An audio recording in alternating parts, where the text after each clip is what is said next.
Bruin fans, welcome to the second episode of Westwood Open House. It is game week, and DC, how do you feel about game week? It was buzzing today. Yeah, I feel good, man. Just happy to see the team hit somebody else. Yeah. I know when I was playing, you just get tired of hitting your teammates for weeks now since spring ball. So yeah, I'm excited to see, all that hard work that they put in, because you prepare for the season in January. So now you've got, what was that? That's 8 months that you prepare for 12 games. So I'm excited to see what the team does. They're not really giving UCLA too much love right now, so we're going to shock the world. Where are you watching the game at? Yeah, we're going to be at Venice Beach Bar and Grill over in Venice Beach, 4:30, having a watch party. Come check us out. Meet some fellow Bruins, some alumni. We're going to have some good fun. Gonna be fun. We're gonna be Bruin deep. DC, let's talk about this Hawaii team real quick. Yeah. They just played against Delaware State. I think the score was they beat them by maybe 3 touchdowns. It was it was actually a 40-point spread. Wow. Right? They didn't even cover that. Now this Hawaii team, it's not an easy team to beat. Let's not overlook that. Right. Just because they barely beat an FBS team. Talk about that Hawaii team. What UCLA needs to look out for. I didn't watch the game. I saw the stats. Offense actually didn't do bad. Quarterback had 200 yards, threw for 2 touchdowns, rushed for 2 touchdowns. Kind of spread the ball out a little bit. Nobody had 100 yards, but he kind of got it to everybody. So I think, defense just got to come in, set the tone. I mean, if I was UCLA, I'd be like, we want to play defense first because everybody's kind of questioning defense because our D coordinator left. I think with Bienemy there, kind of gives, offense kind of, gives them a little bit of advantage. But they just got to just play team ball, man. And, for me, you got to stop the run. You stop the run, make them get uncomfortable, make them get out of their, whatever they've been practicing all week, their routine, and, just play ball.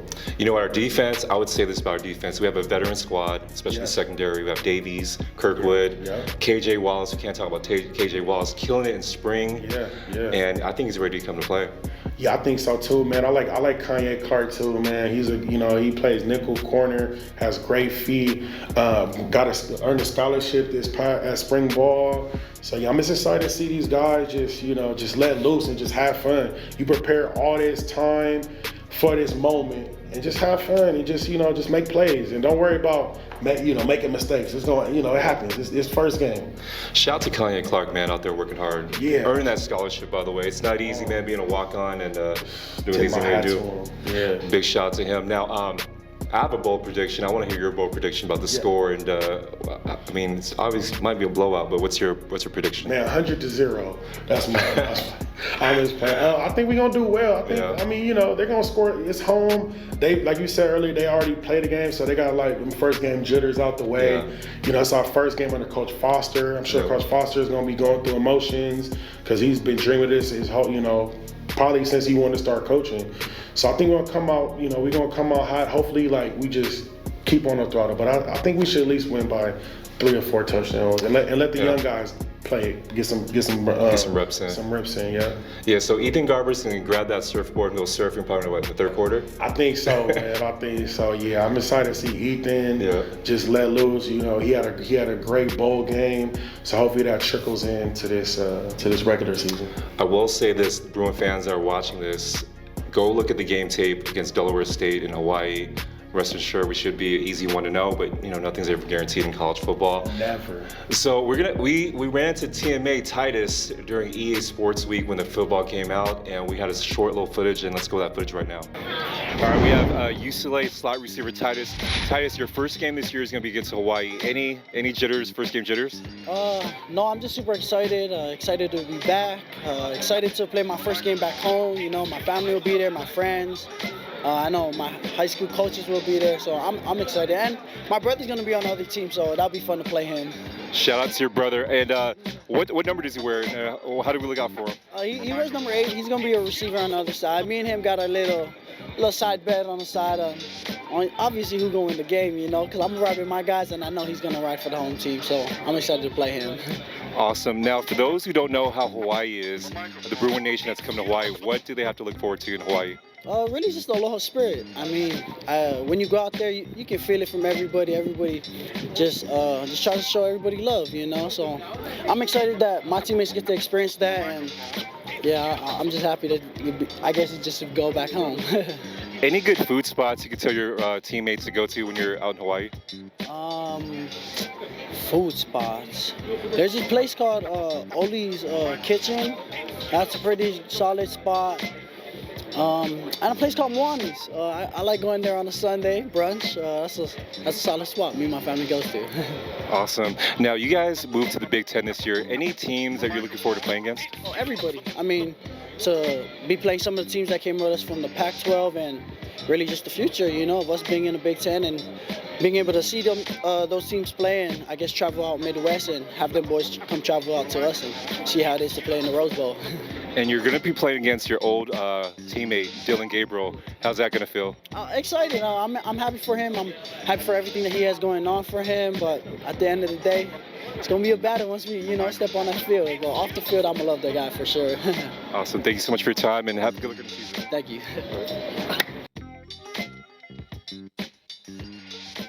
Welcome back to Westwood Open House. We left you at Poly, and we're back with a special guest, Bruin legend. And I'll let Donovan do the introduction. Yes, sir. We got a legend right here. The man, Nguyen Cook.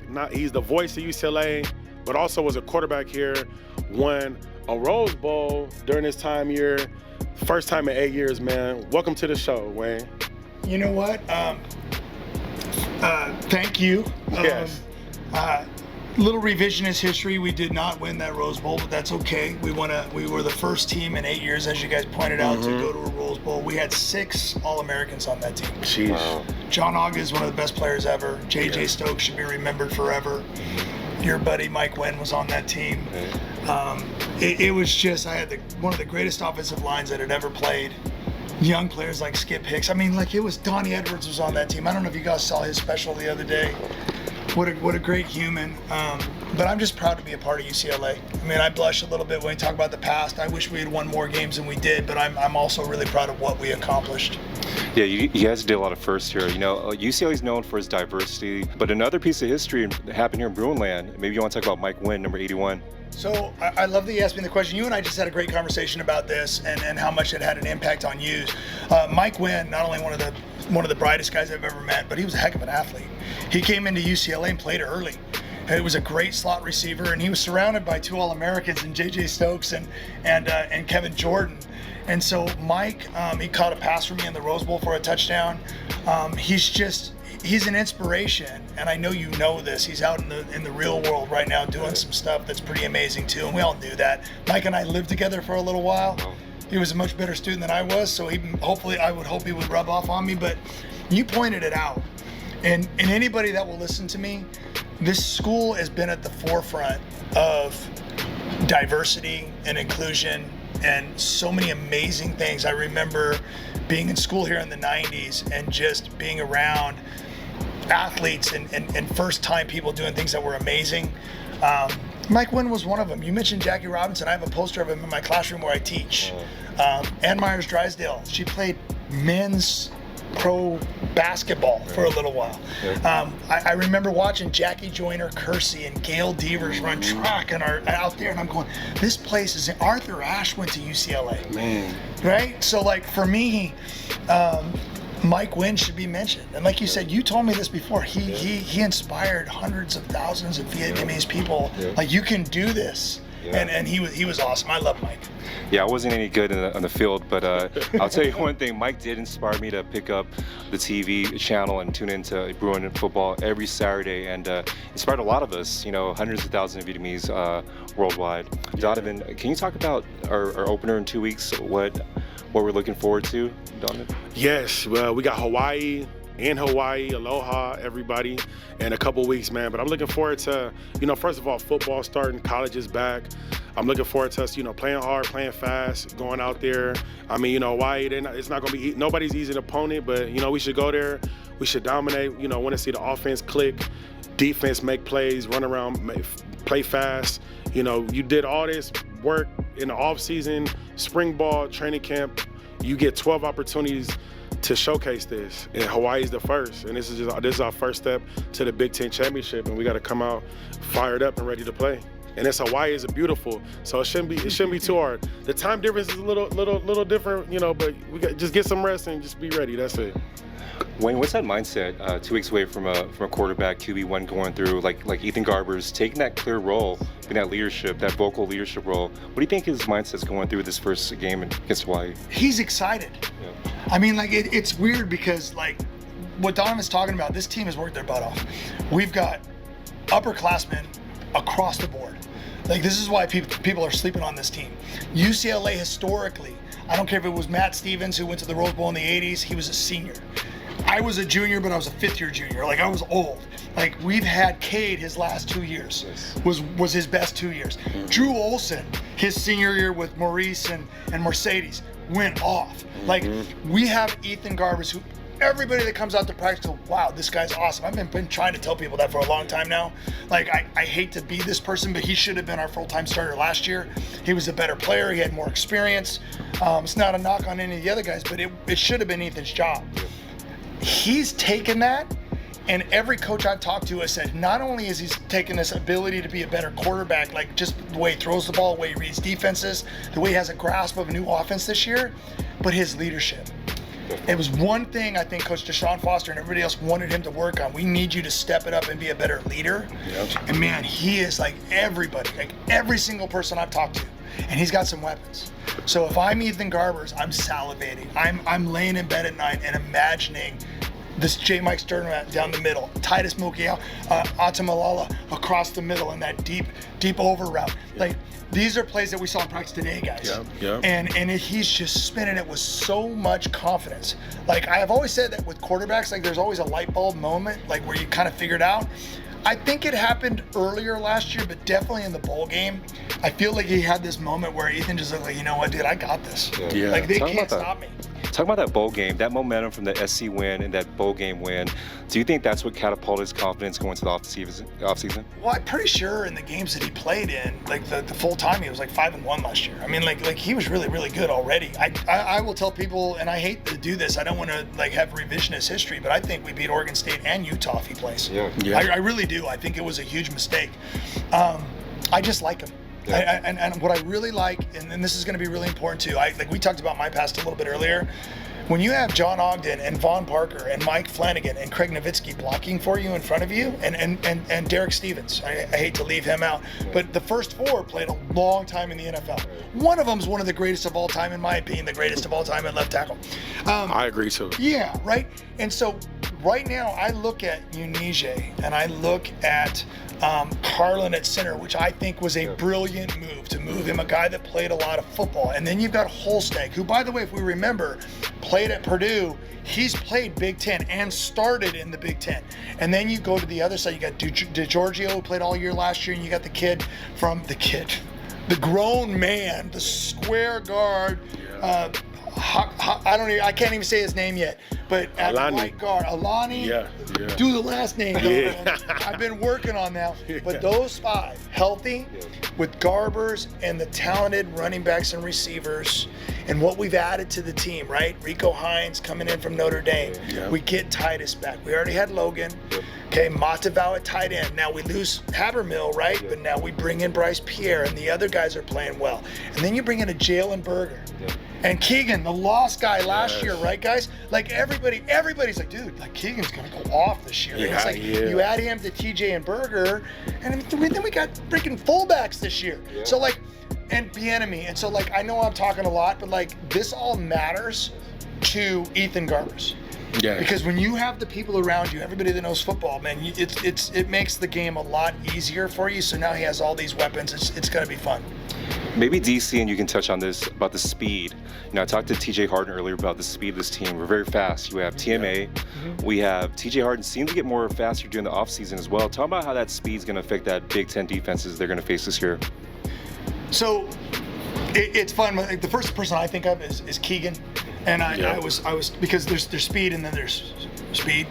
Keegan's the type of person that when you think you have an angle on him, you don't. And so, like last year, I'm not harping too much on last year. I know I think we still won 8 games, but like it was we should have won more, right? We let some get away from us. Keegan was underutilized. Like we didn't use Keegan enough last year, and so like it was weird because the year before there were some plays. Like there was a play against SC where he catches the ball out on the flat, and all the SC guys are going for him, and he goes right by him, and I'm sitting there going, that's real speed right there. When guys think they have an angle and they don't. So now we have Keegan, who I've been told's put on some weight too, so he's about 10 pounds heavier, to go with TJ and Jalen. TJ and Jalen, if you watch the highlights on Jalen Berger at Michigan State, they remind me a lot of each other, like similar, like they're bigger guys, they can move. I know that they're not going to be Keegan fast, but they're still fast enough, right? Remember, Zach Charbonnet wasn't going to win. You know, he's not the best 40 time in the world, but man, look at the way that guy played, right? Look at the way that guy played. Miss Zach. So yeah, right. I mean, come on. I mean, we love Zach, but TJ and Jalen, I'm really excited because now we have some depth. Yeah. And I just feel like, don't you guys feel like Bieniemy has toys to play with? Like I talked about every position. We're good at tight end. Yes. We're good at receivers. If Logan's the next guy, think about that for a second. If you're starting J-Mike, you're starting Titus, and you're starting Rico, and then Logan Loya can play anywhere. Man, that's how smart he is. That's pretty awesome. Yeah, he's like a utility like knife kind of for us, man. Cause sure is. Yeah, and he's like possession guy. You know, you can, like you said, Logan can move everywhere, and he's a team guy too. So I think he like understands his role and he's okay with it. Yes. And you know that strong point this year is, I feel like the offense is going to carry the team this year. Like last year, the defense was carrying the team. This year, it looks like the offense is going to be the strong point of the Bruin team. So this is a really good point, and I always I think we messed up last year on offense. I really do. The offensive line needed to improve, and we filled some of those holes through the transfer portal, which is great. Yep. Donovan, maybe you can touch on this with Wayne. Just being the underdog. Yes. For once, right? Having that underdog mentality, but having that swagger at the same time. How does that benefit the players? Is it something that they can use catapulting them, you know, for the first game after Hawaii? How's that feel knowing that you're the underdog? Yeah, I'll go first. I mean, it can go two different ways. I know for me, for some time, you know, the underdog's cool because there's less pressure. There's no expectations. People are kind of like, you know, they're not expecting, you know, they don't know what to expect from you. So some people like that. But then once you start winning, then everything shifts. But I think right now, yeah, everybody is kind of putting us underdog in the Big Ten. You know, everybody's talking about Oregon, Ohio State, Penn State, and that's fine. You know, I feel like we always like that. But my only thing with the program that we need to get over, because like when we finally do get there, we got to get over that hump. Because when we finally start winning, we get top 10 in the country, and then it's those games that like we're expected to win, we don't show up for some reason. So, you know, it's just getting past the hump. But I think, right, you know, the underdog thing is fine, you know. I think it's just extra motivation for us. That's what we need to use it for. So, really well said. I'm going to say that every championship team has a moment or two.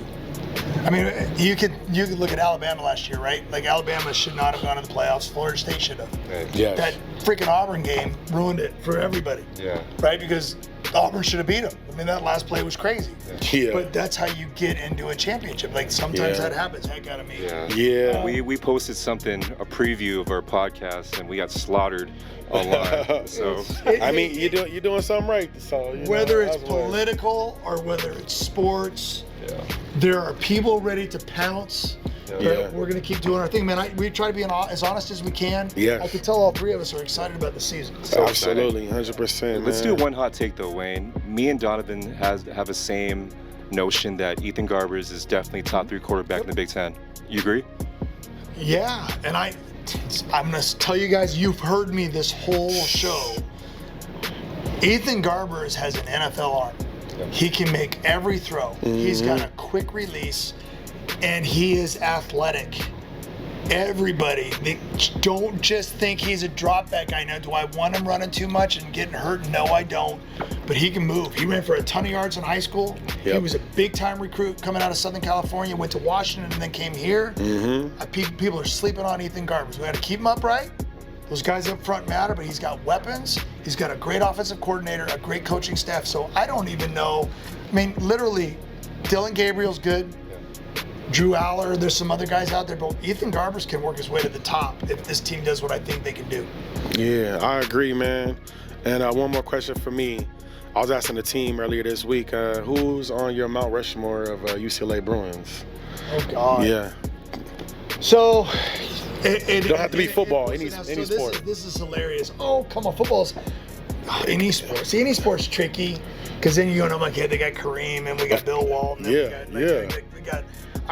If I was gonna put a basketball team though, it's my guys, my '95 national champions. I'm put Tyus, Bill Cannons, and George Zidek, because that was my senior year. Yes. Like that whole team. Toby Bailey was young and good. Like that whole team was amazing. Coach Herrick, Newbury Park guy like me. Like I love that crew. But I know he never beat SC, but I just love Troy Aikman. Like to me, he's the best quarterback that's ever gone through this school. Yes. He's unique. He was the one guy that when I was being recruited that my dad asked me if I could play here. I said, no, that guy's playing. I normally was cocky enough to think I could beat anybody out, but not him. I'm a huge fan of my two favorite recent running backs. Now, I go back to liking Wendell Tyler. I had his poster on my wall when he was a Ram. This was before I really was into UCLA. But my two favorite running backs, and I'm not kissing butt Deshaun, are MJD and Deshaun Foster. Yes. Those two guys were stupid good. I'm sorry to all the other receivers, and every time anybody gets compared to J.J. Stokes is the best receiver this school's ever seen. Just go back and watch the highlights of either the 92 SC game, which I didn't play in, the John Barnes game, but the whole 93 season. That guy was a Heisman Trophy candidate, and nobody was as good as he was. He was a unique talent. Defensively, how do you go against guys like Kenny Easley? Like, Kenny Easley's one of the best football players. I remember watching him with the Seattle Seahawks. What an amazing guy. There's so many others, you guys. Like I don't care. I mean, we got a lot. We got a great track. Yeah. Jackie Robinson went to UCLA. Yeah. Like, I mean, oh my gosh, and he was a great football player. Yeah. Right? So just read Jimmy Connors. See, tennis people. Jimmy Connors and Arthur Ashe were both UCLA Bruins. I don't know if you guys are old enough to know who those guys are, but like I could go for days and days and days. The New York Knick killer, Reggie Miller's a Bruin. Reggie Miller, Jamal, Keith Wilkes. He's a Ventura County guy. I remember I won a MVP of a Ventura County basketball tournament. And when I looked at the wall and Keith Wilkes had won that as well. I'm like, man, I love Jamal. We all used to use his shot. This school has so many amazing athletes. So many amazing players. And I feel like sometimes people forget how great this school is across the board. Shameless plug. Donovan, who's your top three Mount Rushmore? In football or all sports? All sports. I got to go Kareem Abdul-Jabbar. I got to go Troy Aikman. And Vernon Littlefield. Hey, you know, he actually went to the U, but that's another discussion. I gotta go Flojo too, man. Yeah, you gotta say Flojo, but like Rayford Austin, Jonathan Ogden, man. You know, Mercedes. I'm a Mercedes Lewis fan. It's not. Like, it's so many. Like, we need more. It's so many. Yeah. Do you have one? You know what? Mine has got to be Troy, Kareem, and you know what? Kate McNow. Okay, can I and, do revisionist? No, stop it. Revisionist history. I would say Jonathan Ogden. Oh yeah. Yes. I mean, really, when you have a guy that's one of the best at his position ever. Yeah. Like it's hard to leave him off because he's like a Kareem, right? Yeah. Like he's a guy. And by the way, Bill Walton, rest in peace. Rest in peace, man. Unique. If you go back and watch video of him before he started having all of his injuries, one of the most dominating college basketball players ever. The kindest guy you meet as well. The kindest soul. Yeah. So guys, next week we're gonna do another episode. We're wrapping this up with the great UCLA quarterback Wayne Cook. We have to have you back, Wayne, by the way. Have to. Anytime. And yes, then we owe Wayne a gift, by the way. Yeah. When we see Wayne's gonna bring us something back. So we're signing off. We'll see you guys next week. This is another episode of Westwood. Donovan Carter, Wayne Cook, appreciate y'all. Go Bruins. Westwood Open House.